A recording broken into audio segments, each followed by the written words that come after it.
quiet, atmospheric tone.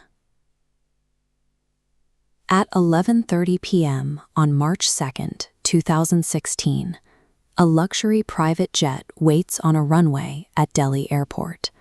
Inside, Vijay Malaya prepares for a flight that will take him away from India permanently. Malaya had inherited the massive United Breweries empire at just 28 years old. He built the Kingfisher brand into a national icon and cultivated an image so extravagant, the press called him the King of Good Times. As his plane takes off, he is leaving behind an immense, unrecoverable debt to Indian banks. The missing funds total 9,000 crore rupees, over $1 billion in public money, that the banks can no longer collect. Malaya's exit immediately voids the livelihoods of thousands of Kingfisher employees, many of whom have worked for over half a year without receiving a single paycheck. This collapse followed a business formula that was mathematically guaranteed to fail, consuming billions in public capital while trying to sustain the illusion of growth. In 2003, Malaya dismissed his advisors when they warned him the Indian aviation sector was notoriously prone to failure. He insisted he could build something different. His business model focused on providing premium luxury, gourmet meals, and personal entertainment screens at ticket prices low enough for the middle class to afford. This chart shows the fatal flaw.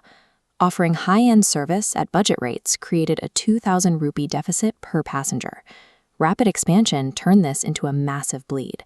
Flying 200,000 passengers in 6 months caused the debt to accumulate at an unsustainable rate. When an accounting clerk spotted these massive monthly losses, management silenced the report. The CFO reportedly told staff that Malaya was focused on expansion, not accounting.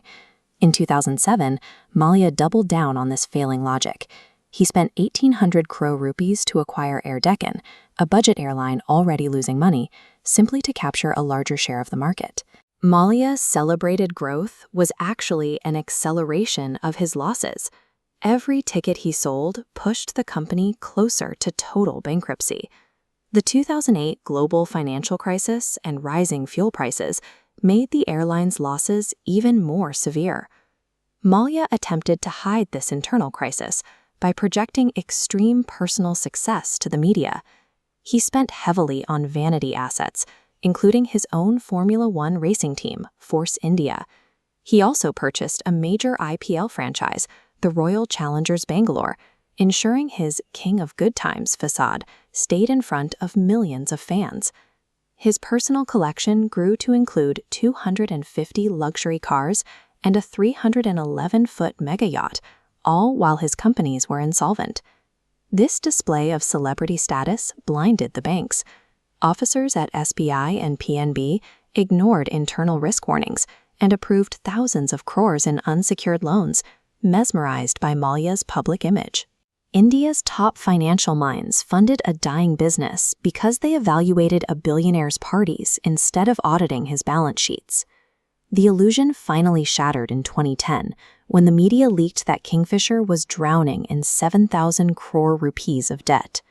The airline collapsed rapidly.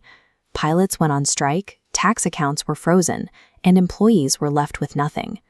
The final blow came when fuel companies refused to supply the airline after several long months of complete non-payment. In 2012, the government agency responsible for aviation officially revoked Kingfisher's license to fly. As his fleet sat grounded, Malaya continued to make empty promises to bankers, claiming he could fix the situation if they just gave him more time and more money. Malaya exploited a legal delay to secure political asylum in the UK just days before he could be arrested in India. While Malaya remains in exile, 7,000 workers were left in ruin. Some senior engineers lost their entire life savings, including the funds they had set aside for their children's weddings. The 9,000 crore rupees lost consists of capital drawn directly from state-owned banks. Taxpayer savings meant for public infrastructure and schools funded Malaya's yachts and racing teams instead. This loss forced an overhaul of Indian banking laws. The RBI created strict willful defaulter rules and now requires individual bank officers to take personal accountability for large-scale loan approvals. Flashy growth without sustainable unit economics created a deficit that eventually drained the banks. When the company finally collapsed, Malaya prioritized his own image over the futures of the thousands of people who worked for him.